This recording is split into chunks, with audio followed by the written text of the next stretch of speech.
Le 28 février 2025, le président ukrainien Volodymyr Zelensky est entré à la Maison-Blanche avec de l'espoir dans son cœur.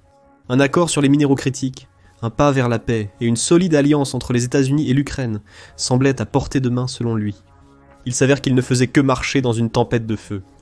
Dans le bureau ovale, il a plutôt reçu une avalanche brutale d'accusations, de condescendance et d'ultimatums. Le leader d'un pays luttant pour sa survie, traité comme un mendiant, sapé, humilié, rejeté. La porte du soutien américain s'est brusquement fermée. Mais voici ce que le président américain Donald Trump et le vice-président Joe Biden, Vance, ont échoué à réaliser. Zelensky était seul dans cette pièce. Au-delà de ces murs, une tempête d'un autre genre se levait, car de l'autre côté de l'océan, les dirigeants européens observaient attentivement. Et puis ils ont répondu. Fortement. Décortiquons tout cela. Au 31 décembre 2024, les pays européens avaient alloué plus d'argent à l'Ukraine que les États-Unis. 138,7 milliards de dollars contre 119,7 milliards de dollars. Le chiffre des États-Unis reste très impressionnant puisqu'il s'agit d'un seul pays, tandis que les milliards européens proviennent d'au moins 30 pays réunis. Mais ce n'est pas le sujet. Le point est que l'Europe soutenant l'Ukraine n'est pas une nouveauté. L'argent, l'aide et les armes ont été fournis presque immédiatement. Pourquoi en faire un si grand cas cette fois-ci ? Eh bien, cette fois-ci semble différente. Parce que cette fois-ci, l'Europe n'aide pas seulement l'Ukraine à survivre. Les dirigeants européens affirment haut et fort que c'est aussi leur combat. Ils n'attendent plus Washington pour agir. Inutile de demander la permission outre-Atlantique. Il semblerait qu'ils aient finalement accompli quelque chose de révolutionnaire. L'Europe est seule, et c'est tout ce qu'il reste à l'Ukraine. Avant le retour de Trump à la Maison-Blanche, certains avaient prédit et mis en garde contre cet événement par des murmures et des avertissements. Tous ont dit que l'Europe devrait se mobiliser, car le soutien américain n'est pas éternel. Mais après cette réunion catastrophique dans le bureau ovale, même les plus optimistes ne pouvaient plus le nier. Nous devons donc examiner de plus près ce qui s'est passé lors de cette réunion. Pour comprendre la réponse résolue de l'Europe, il faut d'abord saisir la réalité à laquelle Zelensky était confronté dans cette pièce. Ce n'était pas un échec diplomatique. C'était un signal d'alarme, pas seulement pour l'Ukraine, mais pour toute l'Europe. Le 28 février, tout était en place pour une journée, et un accord d'une importance capitale. Cet accord devait donner accès aux immenses ressources minérales naturelles de l'Ukraine, d'une valeur totale de 14,8 trillions de dollars, marquant un tournant dans la relation fragile du pays avec les États-Unis. C'était un accord négocié dans l'espoir que les États-Unis deviendraient un partenaire à long terme, aidant à stabiliser l'économie de l'Ukraine en exploitant certaines de ses ressources inexploitées. Mais les États-Unis se sont avérés ne même pas être un partenaire à court terme pour l'Ukraine. Environ 35 minutes ont suffi pour le rendre abondamment clair. La conférence de presse a débuté de manière assez cordiale. Trump a accueilli Zelensky avec ce qui semblait être des mots amicaux. Des mots similaires ont été échangés pendant la demi-heure suivante environ, mais est alors venu le moment qui définirait à jamais cette réunion. La tension a été déclenchée par une question apparemment innocente d'un reporter suggérant que la Pologne s'inquiétait de ce que Trump s'aligne trop avec le président russe Vladimir Poutine. Trump a affirmé qu'il n'était aligné qu'avec les États-Unis et le bien du monde.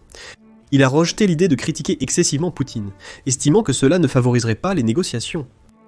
Vance a suggéré que la diplomatie était la clé pour parvenir à la paix.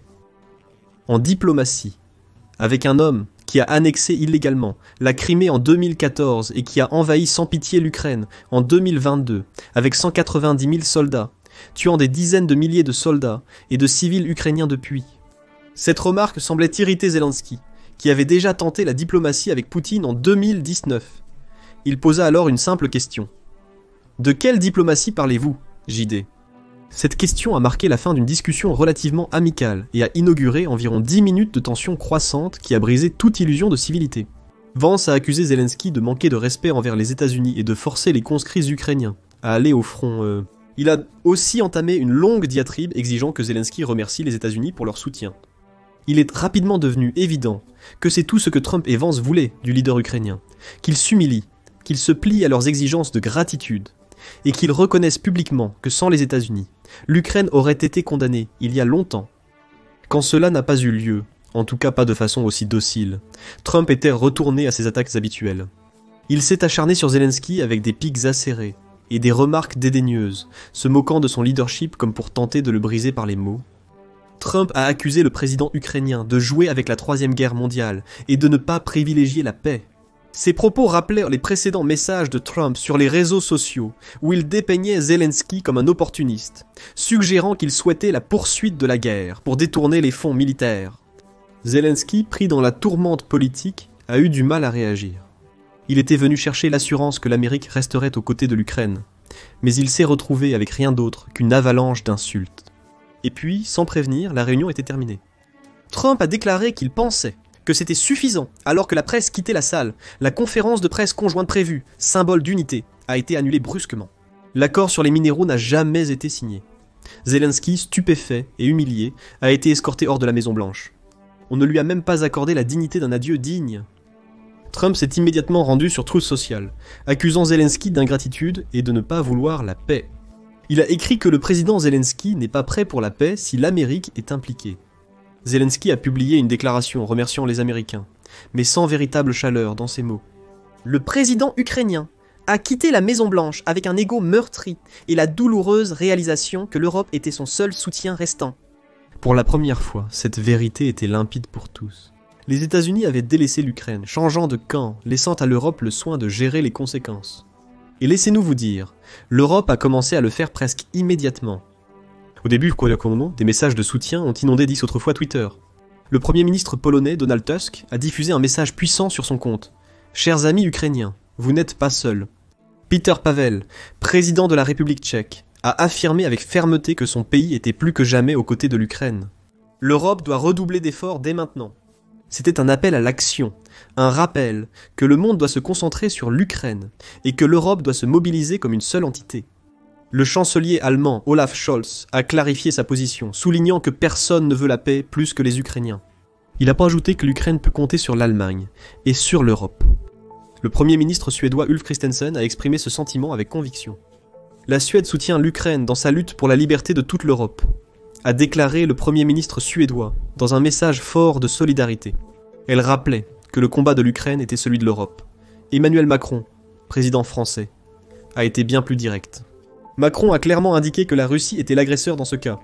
Fait intéressant, c'est précisément ce que les États-Unis ont refusé de faire après avoir voté contre la résolution des Nations Unies condamnant la Russie pour la guerre en Ukraine une semaine ou deux auparavant. Friedrich Merz, pressenti comme prochain chancelier allemand, a exprimé sa solidarité de manière tout aussi tranchante. Nous ne devons jamais confondre l'agresseur et la victime dans cette guerre terrible. Zelensky a reçu de nombreux messages de soutien suite à ce que des experts ont qualifié d'intimidation du bureau ovale. Le tollé a été rapide, vif et rempli d'une force collective qui exigeait le respect pour Zelensky et son peuple. Mais ces dirigeants se sont non seulement unis sur les réseaux sociaux, mais aussi en personne, peu après le désastre du bureau ovale. Le 2 mars 2025, un sommet crucial s'est tenu à Lancaster House, à Londres, un lieu historique souvent utilisé pour des réunions politiques majeures. Le Premier ministre britannique Sir Keir Starmer, hôte du sommet, l'a qualifié d'événement unique pour une génération. Il a été convoqué pour garantir que l'unité de l'Europe reste inébranlable et qu'un plan de paix coordonné puisse être élaboré face à une incertitude croissante. Plus de 15 nations occidentales ont envoyé leurs dirigeants et représentants se rassembler à Londres. Parmi les participants notables d'Europe figuraient Zelensky, Tusk, Schulz, Macron, le président finlandais Alexander Stubb, la première ministre danoise Mette Frederiksen, le premier ministre italien Giorgio Malone, le secrétaire général de l'OTAN Mark Rutte, la présidente de la Commission européenne Ursula von der Leyen et le président du Conseil européen Antonio Costa. La présence de ces personnalités de haut niveau soulignait la gravité de la situation. L'Europe devait se tenir unie pour tracer une voie claire vers la paix. Zelensky semblait ému par cette réponse. Il a fait l'éloge du sommet, disant qu'un tel niveau d'unité européenne n'avait pas été vu depuis longtemps. Le sommet a montré que l'Europe soutenait toujours fermement l'Ukraine. C'était une déclaration audacieuse, affirmant que l'unité de l'Europe résisterait aux pressions internes et externes. Passons aux actes. Le sommet de Londres a eu 4 résultats clés. Décortiquons-les tous. Le premier résultat a maintenu l'aide militaire et accru la pression économique sur la Russie. La première partie était particulièrement notable car Trump allait par la suite arrêter toute aide américaine à l'Ukraine le 4 mars, affectant le milliard qui avait déjà été approuvé mais pas livré. Trump a affirmé que l'aide ne reprendrait pas tant que l'Ukraine ne s'engagerait pas davantage dans les pourparlers de paix, ce qui a de lourdes conséquences. Sans cette aide, la défense de l'Ukraine serait gravement compromise. Après tout, les États-Unis étaient le premier donateur de l'Ukraine, allouant plus de 66,5 milliards en aide militaire seulement. Mais soyons honnêtes, ce geste de Trump était prévisible. L'Europe se prépare depuis longtemps à cela, ou du moins à une version similaire. C'est pourquoi les dirigeants européens ont promis de maintenir l'aide militaire. Ils savaient que stopper le soutien encouragerait la Russie et préparerait une escalade brutale. Le Royaume-Uni a mené la charge à ce sujet.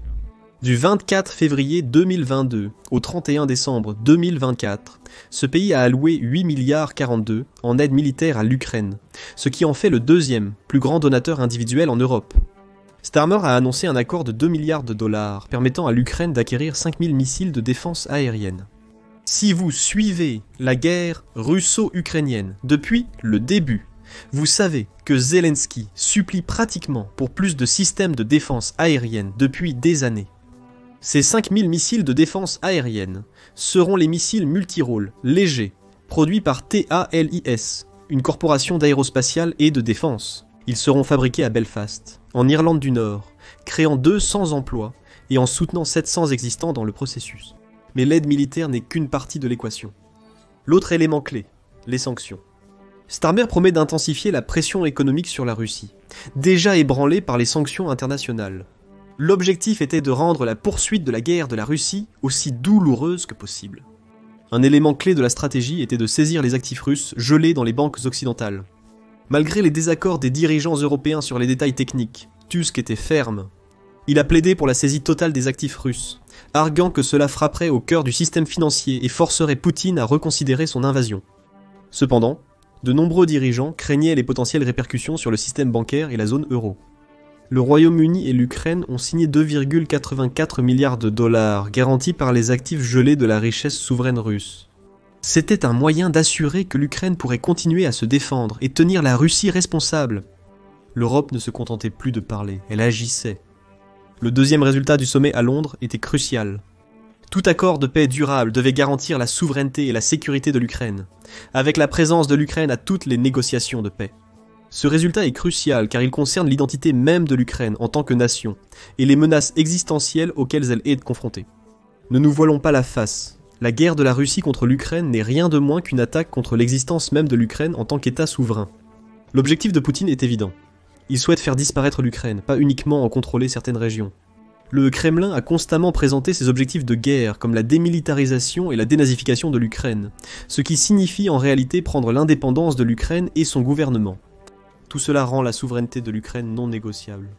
Pour être légitime, tout accord de paix doit respecter le droit de l'Ukraine à rester indépendante, autogouvernée et sécurisée dans ses frontières internationalement reconnues. Sinon, cela préparera le terrain à de futures invasions et déstabilisera toute la région. Cela créerait un précédent dangereux où les agresseurs pourraient modifier les frontières par la force sans opposition. Passons à la deuxième partie. L'Ukraine à la table. Cela peut sembler évident. Le pays envahi participera aux négociations, n'est-ce pas? Mais vous auriez tort de le croire. L'histoire regorge d'exemples de puissance décidant du destin d'un pays sans lui, avec à chaque fois des conséquences désastreuses.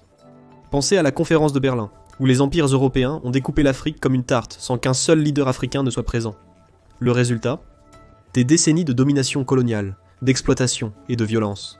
Ou l'accord de Munich, où la Grande-Bretagne et la France ont cédé à Hitler une partie de la Tchécoslovaquie pour la paix, sans même convier les Tchèques.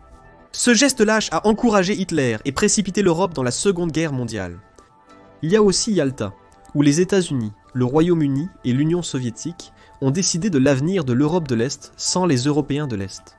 Staline est reparti en contrôlant la moitié du continent, marquant le début de la guerre froide. Ce ne sont pas que des comptes de prudence pour l'Ukraine. Les États-Unis ont déjà commencé à pousser le pays à être une autre note de bas de page historique au lieu de tenir le stylo. Trump l'a fait en ne parlant qu'à Poutine au téléphone, et les responsables américains l'ont fait en rencontrant les Russes en Arabie Saoudite, sans l'Ukraine ou tout autre pays européen. L'Europe veut s'assurer que cela ne puisse pas continuer. L'Ukraine, en tant que nation souveraine, a le droit à l'autodétermination.